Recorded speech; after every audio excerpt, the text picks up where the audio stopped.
Greetings. Welcome to Walmart's second quarter fiscal year 2026 earnings call. At this time, all participants will be in listen-only mode. A question and answer session will follow the formal presentation. If anyone today should require operator assistance during the conference, please press star zero from your telephone keypad. Please note, this conference is being recorded. I'll now turn the conference over to Steph Wissing, Senior Vice President, Investor Relations. Steph, you may begin. Thank you. Welcome, everyone. We appreciate you joining us and your interest in Walmart. Joining me today from our home office in Bentonville are Walmart CEO Doug McMillon and CFO John David Rainey. Doug and John David will first share their views on the quarter, and then we'll open up the line for your questions. During the question and answer portion, we will be joined by our segment CEOs, John Furner from Walmart US, Kath McClay from Walmart International, and Chris Nicholas from Sam's Club. For additional detail on our results, including highlights by segment, please see our earnings release and accompanying presentation on our website. We will make every effort to answer as many of your questions as we can in the hour we have scheduled for this call. As a courtesy to others, please limit yourself to one question. Today's call is being recorded and management may make forward-looking statements. These statements are subject to risks and uncertainties that could cause actual results to differ materially from these statements. These risks and uncertainties include, but are not limited to, the factors identified in our filings with the SEC. Please review our press release and accompanying slide presentation for a cautionary statement regarding forward-looking statements, as well as our entire safe harbor and non-GAAP reconciliations on our website at stock.walmart.com. Doug, that concludes my intro. We're ready to begin. Good morning and thanks for joining us. Our team delivered strong top-line results again this quarter with sales up 5.6% in constant currency. Growth in transactions and units is helping drive our performance. We grew e-commerce sales by 25% globally with all segments exceeding 20% growth, led by Walmart US and Sam's Club US at 26%. Customers are liking our faster delivery speed. From a segment point of view, we grew international sales by 10.5% in constant currency, led by China, Walmex, and Flipkart. International continues to help lift our top-line growth rate. Sam's Club US delivered a strong comp of 5.9%, driven primarily by unit growth. Walmart US sales were stronger than we expected when we started the quarter. We grew comp sales by 4.6% with consistent strength throughout the quarter. Sales in general merchandise were positive in every segment and across categories in the U.S., led by apparel, media and gaming, and automotive. Again this quarter, we gained market share in the U.S. and across markets internationally. Globally, we grew our marketplace by 17% and membership income by 15%. We grew global advertising by 46%, including Vizio. Walmart Connect in the U.S. was up 31%, and that excludes Vizio. These strong growth rates in our newer businesses continue to change the shape of our income statement.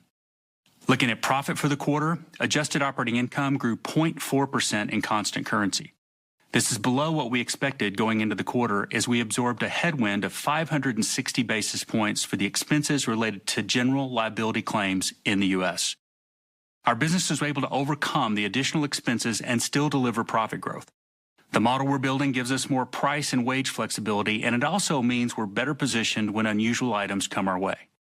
John David will talk to you about our annual guidance in a minute. We're still driving towards growing profit faster than sales this year, and that's reflected in our guidance.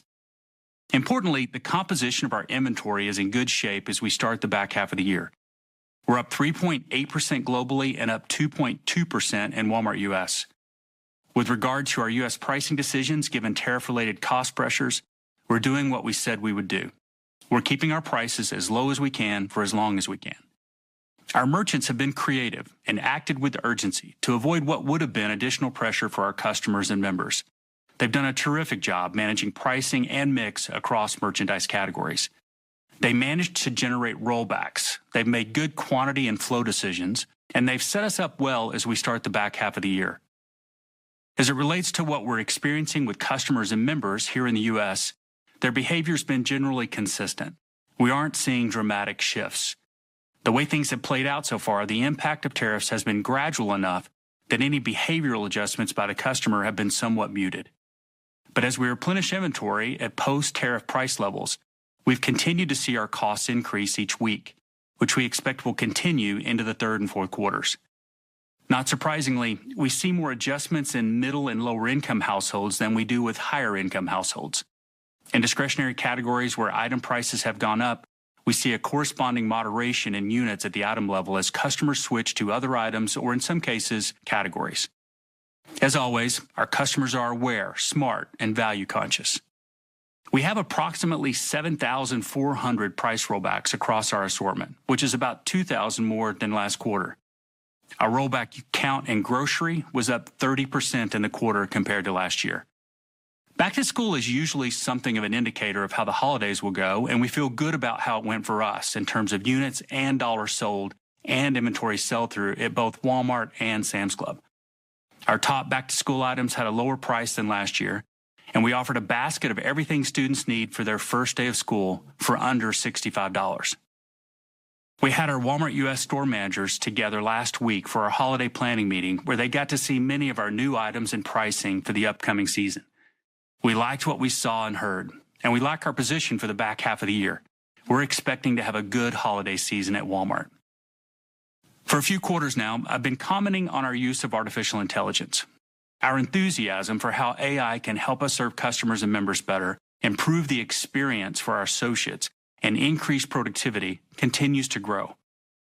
It's been years since we made a structural change for a role reporting to the CEO, and we've done it in this case because we're clear on a path to accelerate. Daniel Dankers joined us to lead AI acceleration, product management, design, tech prioritization, and AI-related change management.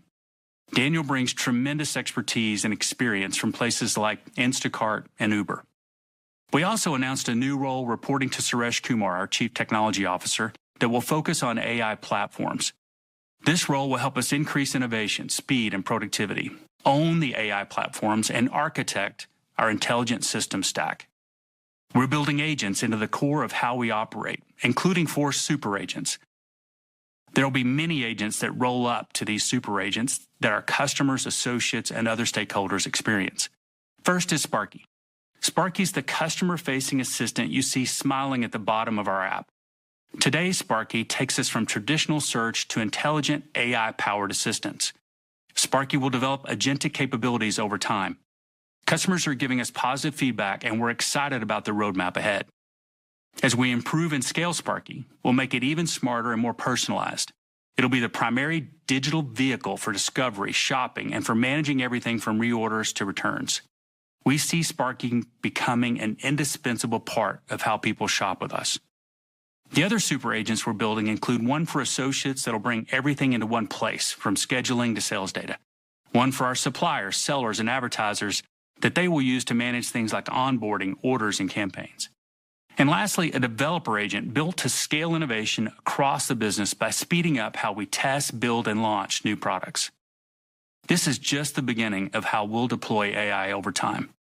We see lots of opportunities, whether that's with digital twins of our facilities, which can help predict or prevent issues before they happen, or the accuracy of dynamic delivery windows, which will provide to 95% of U.S. households by the end of this year. Our opportunities are numerous. We're seizing the moment with AI. I'll close today by thanking our associates for their hard work and ability to change. Since we shared our first quarter results, I've had the chance to visit with our associates in stores and clubs here in the U.S., India, and Mexico. Those conversations have left me feeling so encouraged. Our associates are leaning forward, and they're excited about our future. They're doing a great job, and I'm confident they'll continue to learn, change, and strengthen our business. John David, over to you. Thanks, Doug. I also want to extend my appreciation to our associates.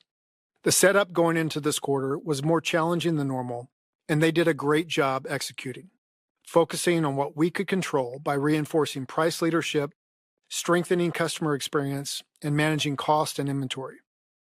Here's what I'd like you to take away from my remarks. First, our core business is strong and growing, with accelerating e-commerce momentum. We told you that we expect to gain share during this period of economic uncertainty, and that's what's happening. As a result, we're raising our sales guidance for the year. Second, we're navigating this dynamic operating backdrop very well. We said we would play offense to keep prices as low as we can for as long as we can, and that's what we're doing.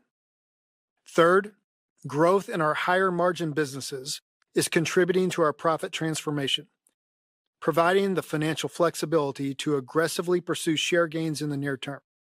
We're maintaining our full-year guide for operating income, even with some additional cost pressures this year, and we're raising our guide for EPS to reflect lower headwinds experienced year-to-date from currency.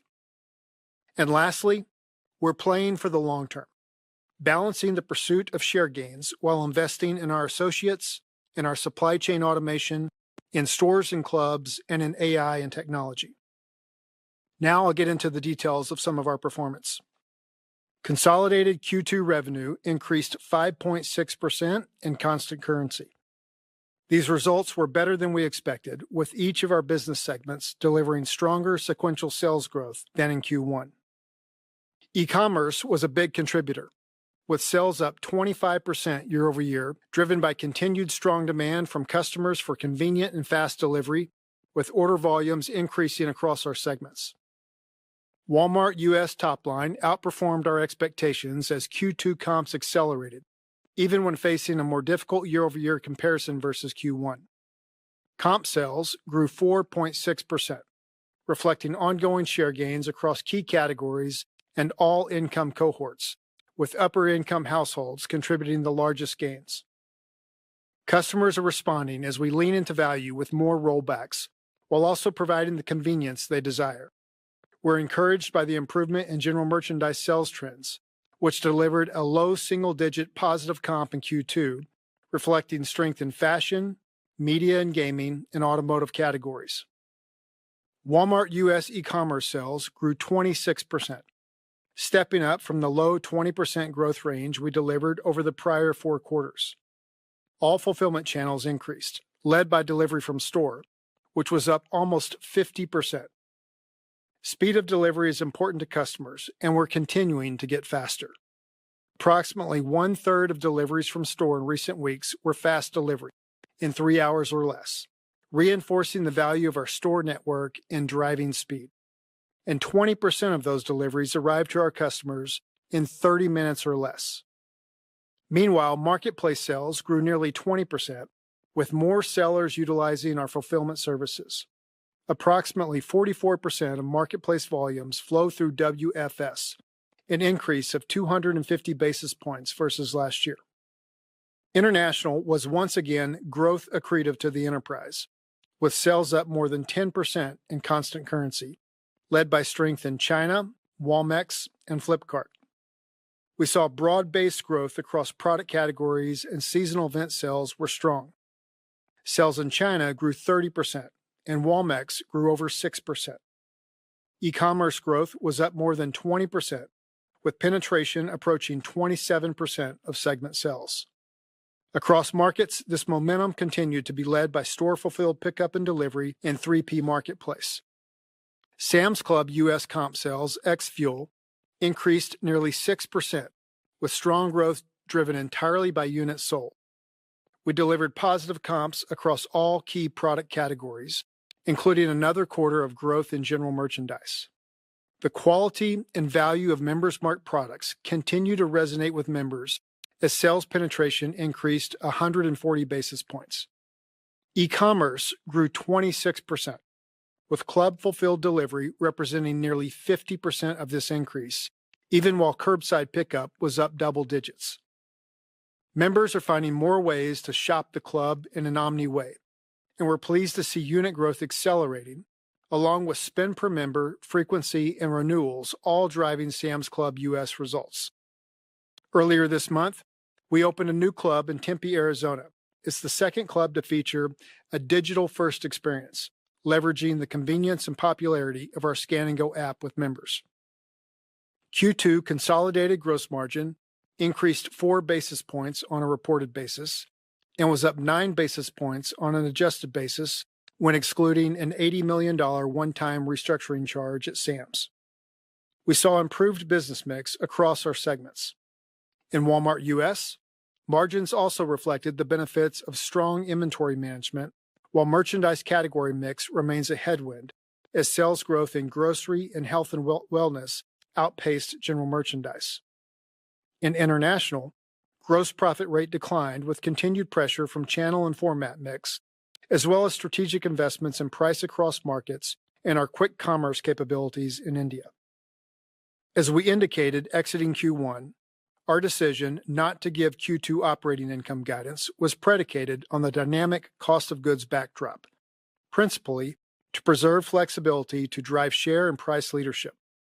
Given the uncertainty around the cost and price environment when we reported last quarter, we flagged the potential for a higher level of markups on our Walmart U.S. inventory. We ultimately realized lower markups than anticipated, and therefore, the effect on our margins under the retail method of accounting, or REM, was also less pronounced. Our merchants did an excellent job managing inventory and price levels, which has resulted in strong sales and more normalized margins. As our business model evolves, contributions to operating income are increasingly influenced by a diverse set of interrelated drivers, including improved e-commerce economics and business mix, most notably from higher margin areas like advertising and membership fees. Walmart U.S. e-commerce profitability continued to increase in Q2 as we make progress on improving net delivery costs and see strong momentum in advertising. We invested in marketing to improve awareness of Walmart's value, convenience, and assortment, and saw growth in active customers and frequency. With strong growth in e-commerce, our advertising business globally increased nearly 50%, including Vizio. Walmart Connect in the U.S., ex-Vizio, grew more than 30%. Advertising at Sam's Club U.S. was up 24%, and we saw 15% growth in international advertising, led by Flipkart. Membership fee income was up over 15% across the enterprise. In the U.S., Sam's Club continued to see steady growth in member counts, renewal rates, and increased penetration of Plus members, resulting in 7.6% membership income growth, while Walmart Plus membership income grew double digits. I'm also really excited about the upcoming launch of our new OnePay Cash Rewards credit card, which should be available before holiday. Cardholders will earn 3% unlimited cash back at Walmart, and if you're a Walmart Plus member, that will jump to 5%. The card also provides 1.5% cash back for non-Walmart purchases. This is another great example of the increasing value of a Walmart Plus membership. Adjusted SG&A expenses deleveraged 35 basis points in Q2, due primarily to higher claims expense in the U.S., as I previewed in our last quarter's remarks. This expense pertains to general liability and workers' compensation claims for which we self-insure. While this claim count has decreased year over year, the cost to resolve claims has risen, both for us and across the retail industry, and we've increased our accrual to reflect these trends. We accrued an additional $450 million over and above our planned expense in Q2, which equates to a headwind of 560 basis points to adjusted operating income growth in the quarter. We have and continue to take actions to mitigate the number and cost of these claims. Our full-year operating income guidance, which is unchanged, contemplates the business fully absorbing the $730 million of incremental expense in Q1 and Q2, as well as continued inflation in claims cost in Q3 and Q4, although we do not expect the same magnitude of increases as we experienced in the first half of the year. Unexpected costs are part of managing a business of this complexity, and while these costs put pressure on operating income growth for the quarter and for the year-to-date period, they don't change our annual or long-term outlook, nor our conviction in our profit growth trajectory. Q2 adjusted operating income increased about 0.5 percentage point on a constant currency basis, driven by stronger than expected sales and continued progress on underlying operating margins, offset by higher claims cost. Adjusted EPS was up 1.5% to 68 cents. We had discrete charges related to legal matters and restructuring in the quarter, and those have been adjusted out of operating income and EPS for comparison purposes. Importantly, as we begin Q3, momentum has persisted and our inventory is at a healthy level, up about 4%. The year-over-year increase in inventory is primarily attributable to higher cost of imported goods and timing of receipts. In this tariff-impacted period, we're closely monitoring customer demand and managing quantity decisions as we measure the price elasticity of impacted items. Now, turning to guidance. Today, we're raising our full-year sales growth guidance in constant currency by 75 basis points to a range of 3.75 to 4.75% growth. This reflects our year-to-date performance and confidence in our team's ability to continue driving share gains in the back half of the year. For Q3, we also expect constant currency sales growth of 3.75 to 4.75%. Notably, if currency exchange rates were to stay where they are now for the entire third quarter, we would expect a modest headwind to reported sales growth. Business mix will continue to be a margin benefit, and we expect merchandise category mix to continue to be a headwind. While the cost of goods backdrop remains fluid, it appears clearer directionally than a quarter ago, although still unsettled. We await final tariff resolution across some of our largest import markets. The U.S. is, by far, our number one market for sourcing. For the less than a third of what we sell in the U.S. that's imported, China, Mexico, Vietnam, India, and Canada are our largest markets. Q3 operating income is expected to be in a range of 3 to 6% growth. This guidance reflects a wider range of outcomes than our prior approach, which we believe is prudent given the ongoing trade policy discussions, a demand backdrop that remains somewhat uncertain, and a desire to maintain flexibility to invest for share gains. Based upon our experience in Q2, we believe the impacts on margins and earnings from higher cost of goods and how they flow through our inventory accounting method will be less pronounced than previously anticipated. At the low end of 3% operating income growth, we assume sales moderate quarter over quarter and unit sales slow, requiring us to take markdowns against higher prices to calibrate to demand.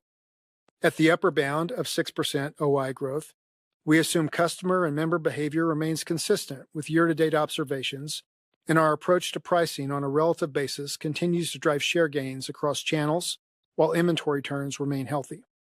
Our annual guidance for adjusted operating income growth remains unchanged at 3.5% to 5.5% on a constant currency basis, despite the negative impact from higher claims expense than originally anticipated, implying the underlying structural margins of the company continue to advance. Recall this guidance also includes 150 basis points of headwinds from the Vizio acquisition and lapping leap year, consistent with our original guidance issued in February. Importantly, if we were to achieve the midpoint of our updated guidance for FY26, sales would grow 4.25% and operating income would grow 4.5%, or 6% growth when factoring in the 150 basis points of callouts. This aligns with our financial framework of operating income growing faster than sales, and we're especially pleased in this uncertain backdrop that we can grow share at an accelerated pace while growing OI ahead of sales. We have, of course, hoped to deliver better results, but feel it's prudent at this point in the year to preserve maximum flexibility. Like you, we continue to monitor customer and member behavior on a day-to-day and week-to-week basis, alongside tracking macro indicators such as CPI, job growth, and wage growth. We know from history that when Walmart leans into these moments of uncertainty, we emerge stronger on the other side. Driving share gains this year positions us well for sustained sales growth momentum and stronger omnichannel advantages into future years. As the cost of goods environment settles, we expect the transformation of our profit mix to be even more pronounced, and we're confident in a return to operating income growth more consistent with the multi-year trend. We appreciate your interest in our company and are now ready to take your questions. Thank you. We'll now be conducting a question and answer session. If you'd like to ask a question at this time, please press star 1 on your telephone keypad, and a confirmation tone will indicate your line is in the question queue. You may press star 2 if you'd like to withdraw your question from the queue. For participants using speaker equipment, it may be necessary to pick up your handset before pressing the star keys.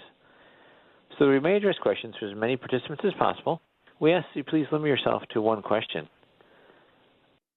Thank you. And our first question today comes from the line of Simeon Gutman with Morgan Stanley. Please proceed with your question. Good morning, and thank you. I have a two-part question. First part is the top line is impressive and as good as one could hope. Can you talk about how much of the underlying profitability is being masked by temporary factors, and if anything is not working in the flywheel? And then the second part, more for you, Doug, you mentioned the AI hire, and perhaps this is first for a retailer to even have such an officer. Is AI already accelerating Walmart's top line and margin gains? And if not yet, when do they become more material? Thanks.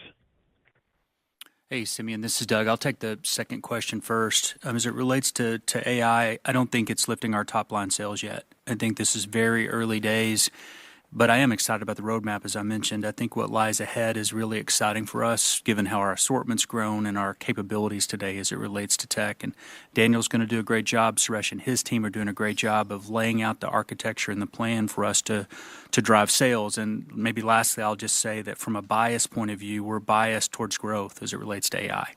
It's exciting to think about the productivity opportunities, but when we wake up in the morning, we're thinking about how we can serve customers better using AI. Just think about all the inventory management improvement that we can make with it, for example. As it relates to the flywheel and what's underneath, John David can certainly comment too, but I don't see anything that I'm worried about. I feel as good about what's happening in the business mix of our company as I ever have. We shared all the growth rates across marketplace, advertising, membership, all those areas. That story still seems very much intact to me, and it's disappointing that we have some noise in our numbers this quarter, but when you get past it and see all the things that are happening, I think you'll feel the same way. I would just add to that, Simeon, it is a kind of a nuanced earnings report given some of the cost pressures. But when you dig into the details, particularly of the e-commerce business, you look at things like membership growth of 16%, advertising growing 50% year over year, 30% in the U.S.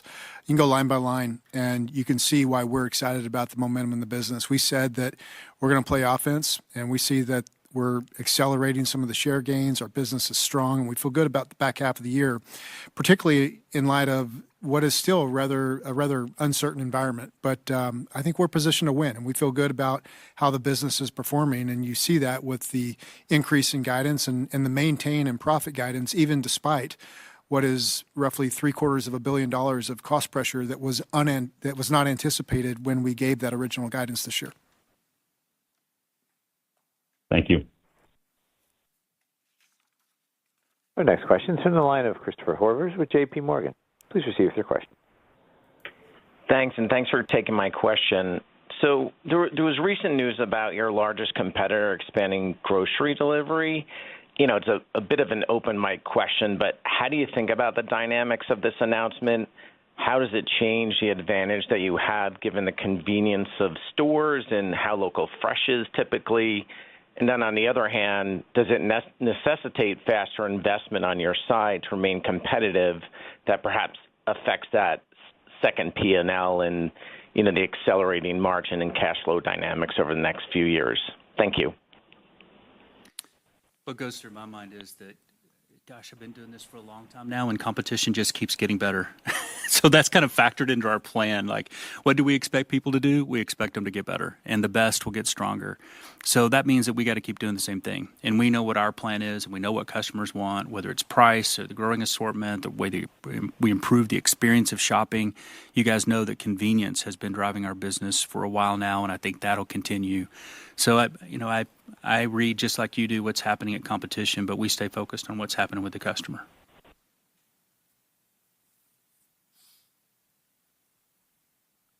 Our next question is from the line of Michael Lasser with UBS. Please proceed with your question. Good morning. Thank you so much for taking my question. One of the reasons why Walmart's multiple has expanded so significantly in the last couple of years is the market has come to rely on the consistency of Walmart's sales and profit performance. This quarter's gross margin result in the U.S. and some other factors within the P&L has really tested that assumption. How do you dispel this concern and make the case that this is a one-off rather than the beginning of a trend? Thank you very much. Michael, good to speak with you. Thanks for the question. Look, at the first thing I would say is that the reality of managing a business of our size and complexity is you're going to have unexpected expenses that occur from time to time. A couple years ago, we encountered a higher level of shrink in the business.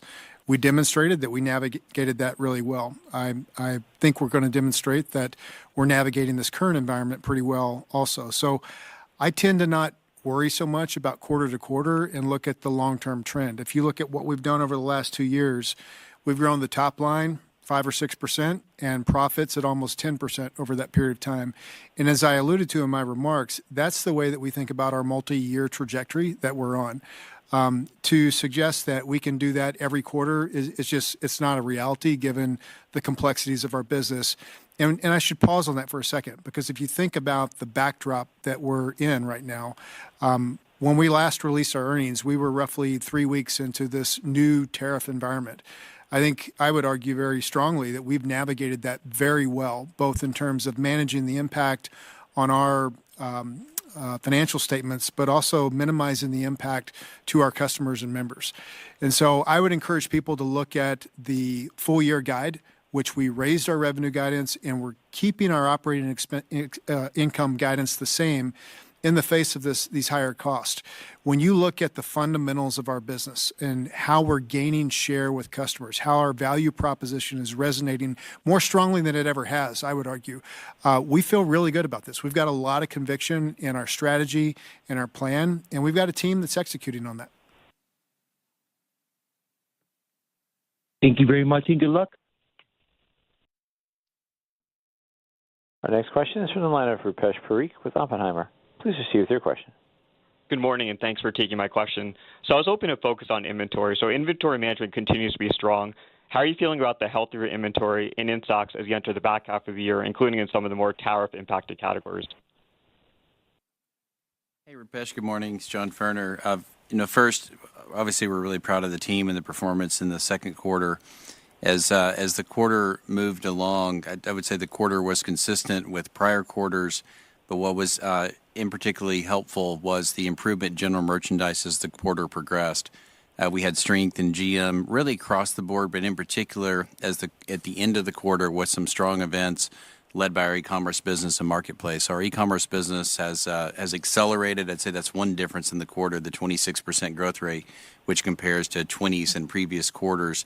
The team has obviously operated in dynamic environments for some time, and this quarter was impressive the way that they managed inventory almost on a daily basis. I've been in stores all over the country the last few months, and I'm really pleased with the inventory levels on the floor, in the supply chain. The back rooms are in great shape, so I feel really good about the way we exited the quarter. We exited with 2% inventory growth. A lot of that growth is what we would describe as in transit rather than being in the store. And then just one other highlight in terms of positioning inventory at a clean sell-through early and back to school. Our fashion business in particular has been great. More and more customers are choosing Walmart as a destination for fashion, and that's exciting. We've had growth across the board from shoes to ladies to men's to kids and baby. We have a lot of great work in style, we have a lot of great work on our inventory, and it's delivering a great experience for our customers. So as we enter the third quarter, I would just start with how we exited the second. Our sales are up 4.6 on a comparable basis. Our inventory is up 2. Our inventories are clean, and we have 7,000 plus rollbacks, a dramatic increase from the second quarter. So we feel really good about our position going into the quarter. Hey, Rupesh, Chris Nicholas here from Sam's Club 2. I think just a lot, same as with John, I'd like to say I'm really pleased with the continued strength of the business, top line and underlying bottom line after you adjust out for the complexity. When you look at the composition of our sales, comp sales are up 5.9. That was entirely unit driven. And what's really interesting about that is that that's an acceleration of units quarter on quarter. That's really exciting. E-com plays a really big part of that. So 26% growth in e-commerce is good. 2/3 of the sales growth actually was e-commerce, and delivery was a powerhouse within that. From an inventory point of view then, we have to buy to hit the growth that we're seeing in those units. So we pay, of course, very close attention to units, and we feel really good. We need the growth in inventory to support the unit growth. And we've made some tactical buys, of course, but our turns and days on hand are flat and units are accelerating. So, just a lot of gratitude for our members and our associates in helping us maintain this momentum.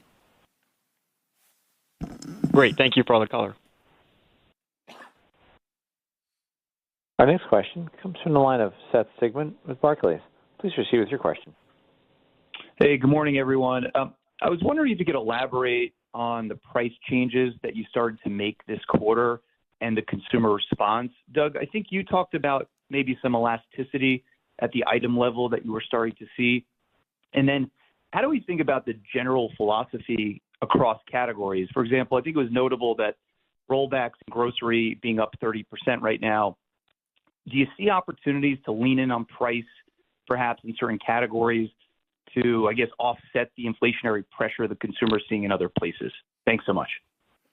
Yeah, from a business model point of view, the fact that we have businesses like advertising and membership growing obviously help with flexibility as it relates to when we decide to absorb part of a tariff cost increase. And we also have, thankfully, general merchandise business positive. I think what John covered just a minute ago is really encouraging as it relates to mix. So those things help us with flexibility. You're right. We do see as costs go up, units change, but that, is always true. Customers, as I mentioned, they're so quick and they understand what's going on and they make rational trade-offs as they move from one category to the next. So as I've said to you many times, I think one of the things I love about our business is the ability to manage mix. It gives us a lot of flexibility.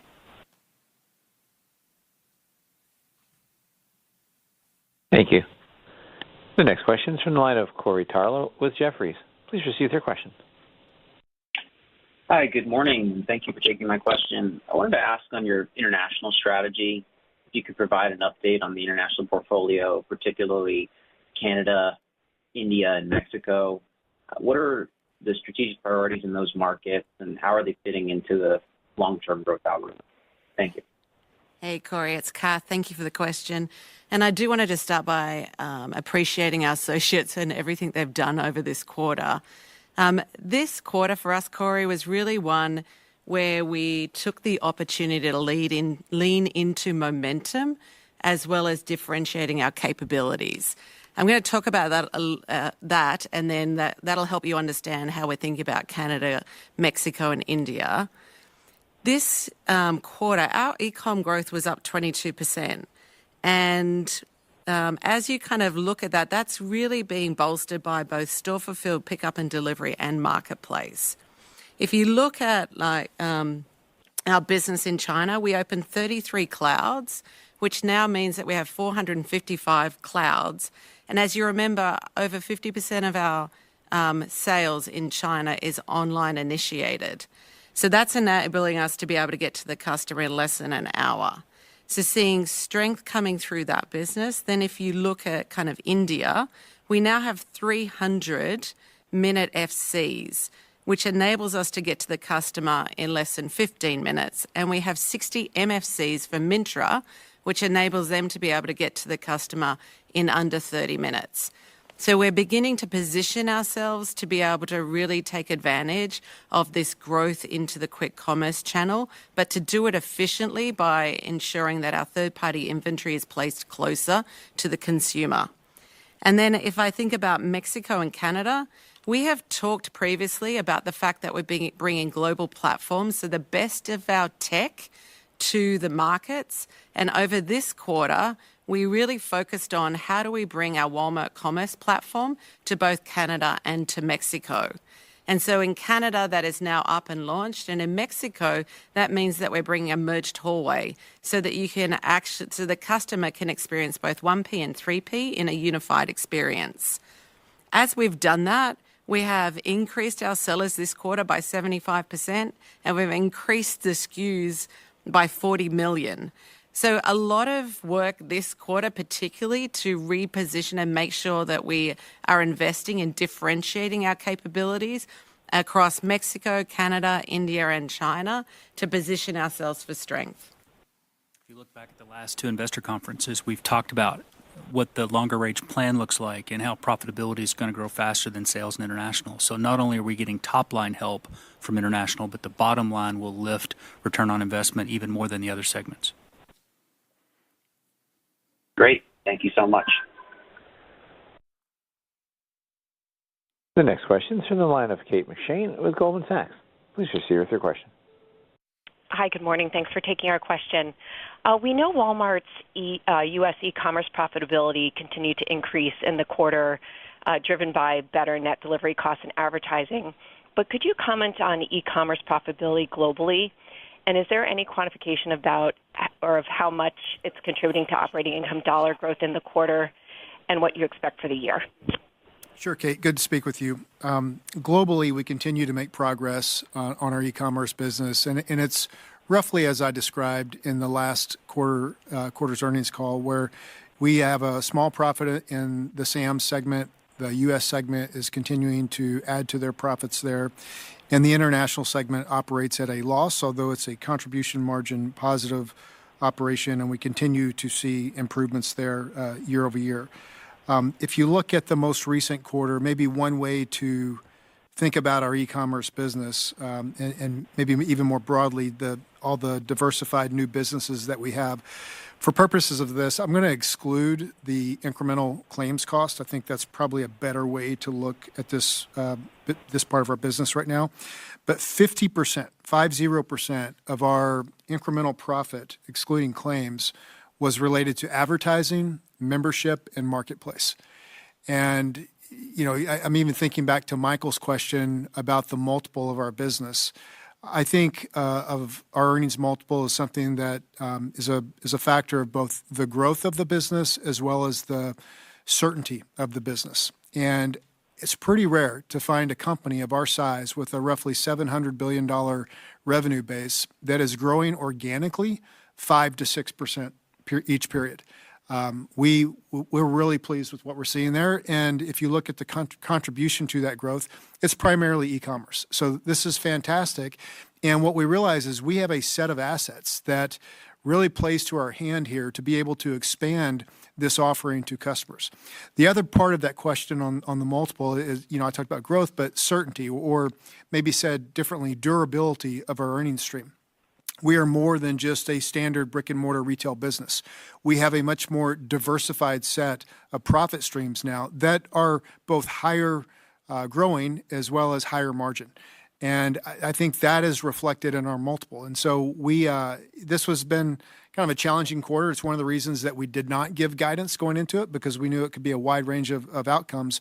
But when you look at the core fundamentals of our business, at the profit composition changing, we're really excited about the progress. And Kate, it's John. And for the U.S. with the growth rate of 26%, I think a couple of things that are really helping. One, of course, we're leaning into growth. It's exciting to see the growth rate. It's exciting to see that the growth rate has accelerated from previous quarters. And within that, the mix has been better. I mentioned general merchandise and the strength of apparel. That is true online. It's true in stores. So having better mix, obviously, is a big contributor here. Another way to think about mix is the mix of business units. So digital services like advertising with a 31% growth rate also help contribute to profitability. But if there's one thing that I think I'm most excited about, most proud about, is that Walmart is getting faster.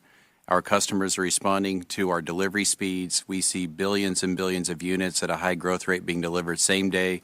And within same day from our store deliveries, about a third of those deliveries are under 3 hours, and 20% of those units are delivered in less than 30 minutes.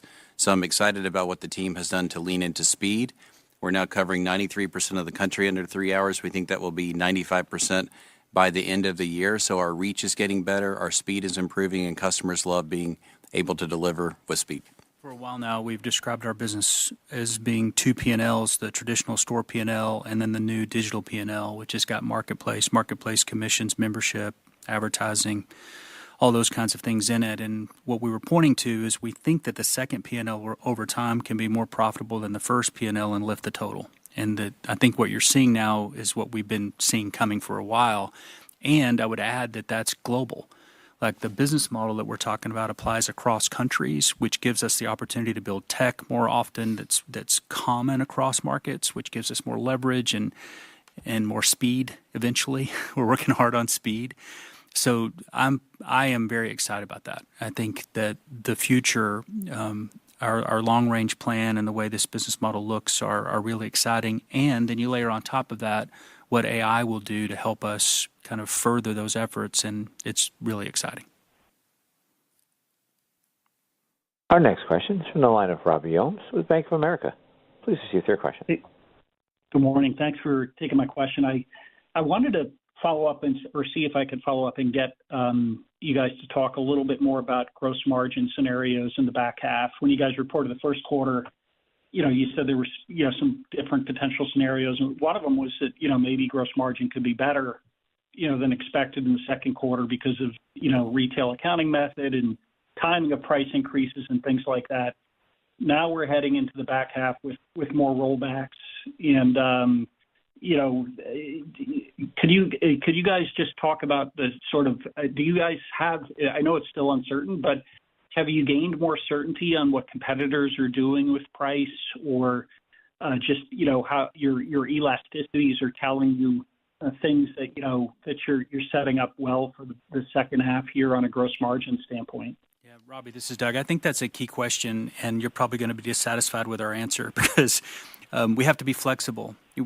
I really, as several of us have said, am very impressed with how our merchants have been navigating this so far. But just imagine for a minute being one of the category buyers and having to think through what the impacts are from a cost point of view, from an elasticity point of view, how are customers going to respond for Halloween and Christmas, as well as off the side counters every day. And as we said at the beginning of this quarter that we just finished, we want to preserve the flexibility that we have to be able to make decisions an item at a time. Managing markdowns and sell-throughs are another key component, and the team did a great job managing back-to-school sell-throughs. They did a great job managing summer seasonal in categories like toys. I expect that'll continue. Our team, as we've been saying all along, is able to manage this well. They've got the tools. They've got the experience. And as we go through the quarter, we'll be watching price gaps. We'll be watching gross margins. We'll be watching bottom-line profitability. And we'll do what we need to do to serve the customer and make sure we preserve top-line momentum. And as our guidance reflects, bring profit in to grow profit faster than sales by the end of the year. That's our focus. Thank you. The next question is from the line of Kelly Bania with BMO Capital Markets. Please proceed with your question. Good morning. Thanks for taking our question. Wanted to also kind of dig in on the gross margin, the U.S. gross margin a little bit. You mentioned you ended up with some lower markups, I think, than planned. And can you just talk about why that was? Is that due to your ability to mitigate more of the tariff-related costs, or you found more ways to offer more rollbacks than planned? I'm just trying to understand how much price has been already passed on to the consumer and how that might change in the back half. I believe the general merchandise category went from negative mid-single digit deflation to low single-digit deflation. And just trying to understand if that's just due to the tariff-related impacts and what that could look like in the back half. Hey, Kelly, it's John. I'll pick up where Doug left off. And our merchants have a lot of capabilities in terms of being able to mix their business out. And being competitive in the market is really important. You alluded to the 7,000 plus rollbacks that are out today, offered in stores and online. We're excited about that. We see customers respond each time that we're able to invest in the customer value overall. The second thing I'd say is we are really focused on inventory management. How you close a quarter has a lot to do with how you'll get into the next quarter. Inventory, of course, drives sales and margin. It can create markdowns and shrinkage. And we do have some tailwinds with markdowns and shrinkage because of the inventory management. And we're really proud of the improvement in days on hand in stores, in the supply chain, in our fulfillment centers. So as turns continue to increase with sales growing 4.6%, it puts us in a good position to manage our way through it. And as you look at the rest of the year, I'm particularly excited about the values that we intend to offer in key categories and key events for customers coming up over the next couple of quarters. So I think we're positioned well going into it. We will watch our competitors really closely. We always do that. We want to maintain price gaps, ensure that we have value for customers. And lastly, having this ability to deliver at the scale and speed that we are, we're really proud of the dollar share gains we see in key categories like our food areas, and we're getting closer to customers. So we'll continue to manage through this. Of course, there will be some uncertainty.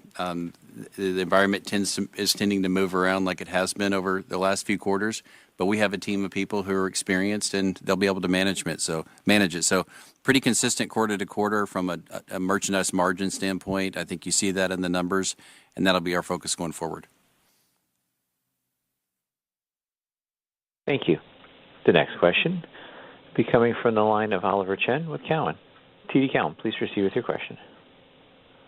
Hi, Doug and John Rainey. Thank you. Regarding artificial intelligence, you've had a nice history here with loyalty, adaptive, and using LLMs as well as using this with employees. What would you say are your competitive advantages and how you might contrast this relative to competition within AI? And then within AI, what might be harder versus easier and lower hanging fruit that you see ahead? A lot of progress with Sparky. A quick follow-up as well. As you build Walmart into an ecosystem and a lifestyle brand and thinking about the progress you've made with higher income consumers and style, what's on your mind for the roadmap with respect to that aspect of the brand and the customer experience? Thank you. I'll kick off the first one. John, you may want to help out with the second one. All of you are welcome to join in this response. When I think about AI, Oliver, one of the things that we've obviously got is a ton of data. And it's not just product catalog data these days, it's delivery data, it's real-time data, and the way that we can put that to work to understand the context in which someone's shopping is really exciting to think about. I think it's compelling. There are times when you want to replenish your home with the things you buy all the time. There are other times when you're browsing for fun, and I think we're going to do a better job of understanding what the moment calls for and being able to meet the need, whether it's delivery speed or it's the breadth of the assortment. One of the interesting things about our advantages is the physical nature of them. If we can compete as it relates to the digital aspects, but we bring a customer service culture, a lot of great associates that bring that culture to life, the physical supply chain, being able to fulfill the order across the breadth of our assortment that's online is something that not very many people can do. So it's one thing to know what intent is. It's another to be able to close it out. And I think we're in a position to be able to do both of those things. And this omni nature of our business proves to be an advantage once again. Yeah, Doug, I think it's really exciting at the stage that we're in to be able to understand customer intent and customer preferences at a one-to-one level. So helping customers take time out of their day so that we can understand what it is they're trying to accomplish, whether it's plan for a meal or create a solution for an event.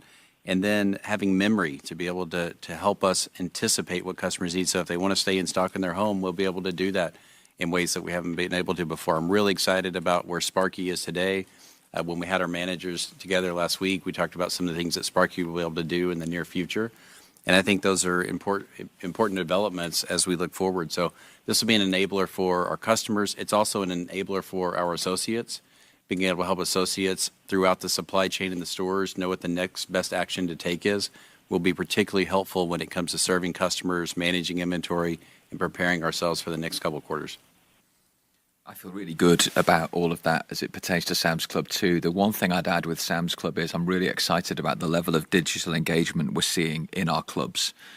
We've got well over 40% now, or trending to 40%, well over 40% of the weekends of people using Scan and Go and the Just Go arches. And what's really cool about that is it's bringing AI and computer vision and bringing them together to make our associates' lives easier and our members' lives easier, and it's really resonating. And that's one of the big reasons we're trending so much younger with our new members that we're acquiring. So I think it's online and I think it's physical too, and I'm excited about what the future looks like for Sam's Club. This might sound a bit intangible, but I also think trust is a competitive advantage. Like we've been serving customers across kind of all of the markets and giving them access to get better prices through everyday low prices. And I think you're building a relationship over many years where they know they can trust that we'll have the best price for them. And I think that trust transfers in an AI world to being a part of our competitive advantage as well. And the second part of the question was plans related to higher income customers. Look, I think customers in every part of the value chain are looking for ways to save time, and they're looking for more flexibility. And we've talked about this for the last few years. We have gained share, and we've earned the business of customers who are high income. At the same time, we've continued to maintain and grow with other income levels. In particular, the higher income customers, the flexibility that we offer, whether it's the marketplace with over 500 million items, which is growing well, our ability to deliver faster, the growth in same-day and next-day delivery is particularly helpful. And then channels like fast delivery, which we've talked about with over 20% of our store a third of our store deliveries coming under 3 hours, and 20% of those under 30 minutes is particularly helpful. So whether you're planning out what you're going to do this week, whether it's fashion that you're looking for, which is accelerated here at Walmart, or it's an ingredient or something you're missing and you need in the next few minutes, we can help accomplish all these things for customers. So excited about the growth across income groups, but I'm also particularly excited about the number of customers that we have met, acquired, seen, who are higher income that are transacting more frequently with Walmart. Yeah, we see the largest proportion of our members are those higher income members, and they're still growing. One of the things I'm excited to see is the growth in our GM business. So we're in our fifth quarter of positive comps in GM. Units are growing ahead of comp. Apparel is doing really well. Seasonal's doing really well. But I think it's worth bringing a bit of focus on. We brought 50 new brands into GM this quarter, and these are brands that maybe Sam's Club wouldn't have gotten before. This last couple of weeks, Vera Bradley, Outdoor Voices, Current Body, like these are cool, interesting items, and our merchants are finding them, and it's bringing in the kind of members that you'd hope you would see. Thank you. Our next question is from the line of Peter Keith with Piper Sandler. Please proceed with your question. Hey, thank you. Good morning. I wanted to ask about the new ad campaign called Who Knew, which I think is pretty good. It launched in mid-June, so it might be a little bit early, but I think it does a good job of highlighting the broad selection and the delivery capability. So I was wondering if there's been any initial reaction you've noticed with the ad campaign. Certainly the acceleration in e-com growth might be coincidental, but it is interesting. Yeah, good morning, Peter. It's John. We're really excited about the campaign. It's been a lot of fun. I think the team is particularly excited about the messaging. You mentioned a couple points. What we were obviously hoping to do was help people see Walmart a bit differently and help explain to people that may not know. A lot of people do, but a lot of people do not know that we have such a broad assortment, which would include our stores, our first-party commerce business, and marketplace. Certainly, as the campaign kicked off in June, we had a lot of excitement around it. We were able to introduce it in front of all our associates here in town. But since that time, hard to measure at this point, I'll say that first, but our e-commerce business and the channels that we talked about, the breadth of assortment and speed of delivery have accelerated. This is a great quarter for the team, up 26%, which is 5 to 6% above where we've been trending. So we'll continue to monitor the results. We're happy with the progress, and we have some exciting plans for the campaign in the back half of the year. Thank you. The next question is from the line of Chuck Grom with Gordon Haskett. Please proceed with your question. Hi, this is Eric on for Chuck. Early in the call, you mentioned that the lower and middle consumers are feeling the pressure of higher prices. Curious if you're seeing positive comps from all the different income cohorts, if there's been any divergence in the trends of those cohorts, and also just curious if you're seeing any changes in sort of how you're thinking about capital allocation now with tariffs being a bigger impact going forward. Yeah, first on the customer, we are always focused on opening price points and having what we would call a ladder in our assortment to ensure that we're offering opening price point, good and better qualities. We've seen growth in all three. We mentioned early in the call that we have over 7,000 rollbacks, about 7,400. That's up almost 2,000 from the prior quarter. So our merchants will continue to focus on mixing out categories. We want to be the price leader in opening price point. We want to have great values in food and consumables, general merchandise. Our food business, again, in units and fresh food in particular, had a strong quarter. Our ability to deliver has worked for all income groups. There may be some assumptions that one group would take delivery more frequently than others. We see that being much more balanced as we look across. So we're particularly excited about the growth of all. We did highlight high-income customers, and that's great. I think that's a response to some of the better brands that we're now offering, including private brands like Better Goods.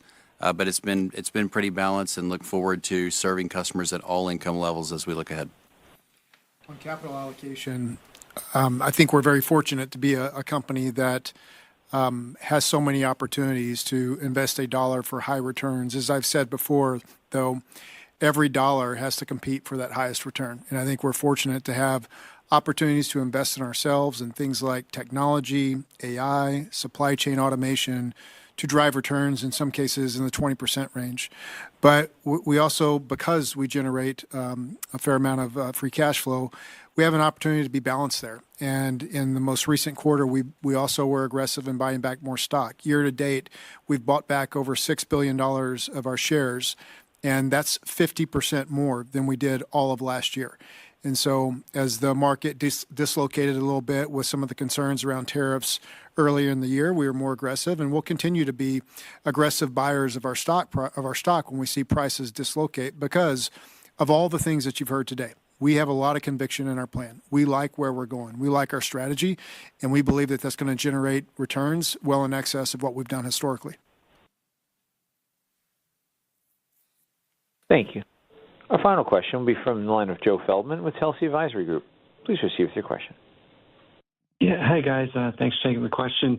I wanted to go back to, I think, something Doug mentioned. You feel pretty confident about the holiday season and think it should be a pretty solid one, which I think is welcome news to a lot of investors. So I was curious, maybe you could say why you think that, given all the cost pressures that across retail in general, and maybe it's that people will be shopping more frequently at Walmart, but wanted to ask about that and maybe any changes to your approach for the holiday season and maybe for both Sam's and for Walmart. Thanks. Yeah, Joe, this is Doug. What I said was Walmart's going to have a good holiday season. I think if you look at what happened with back to school, it's usually an indicator of what will happen with Halloween and Christmas. I think the other thing that's gotten us excited is we had a chance to be together, John, with all the U.S. store managers last week and to see the items and to see the prices that we've got coming for holiday. So I feel like that when I look at the rest of the year and as reflected in our guidance, that we're going to finish strong and we're going to be in good shape. In particular, we got to keep a close eye on inventory management. Obviously, pricing and sell-throughs matter, but as we've been talking about during the call, I think we're well on top of that. Thank you. We've reached the end of the question and answer session, and I'll turn the call over to Doug McMillon for closing remarks. As always, thanks for your time and attention today. Hope you can tell we're focused. We're focused on the customer, kind of the fundamentals of the business, whether it's pricing or inventory management. It's great to have top-line momentum, and we want to keep that going, keep the share gains growing. We've got good growth in e-commerce at 25%, but we have a lot of headroom. Like our share in e-commerce is still relatively low, so there's a long runway there. It's good to have rollbacks in the mix as we get cost pressure on some items. It's nice to be able to have some relief for customers in other places. Really nice to have general merchandise performing well. Pleased with how inventory management's gone so far. I think strategically just continuing to focus on strengthening the business model and growing those newer businesses like advertising and membership's obviously key. We did that this quarter. We've been doing that for quite a while now, and I expect that to continue. Thank you. This concludes today's conference. You may disconnect your lines at this time, and we thank you for your participation.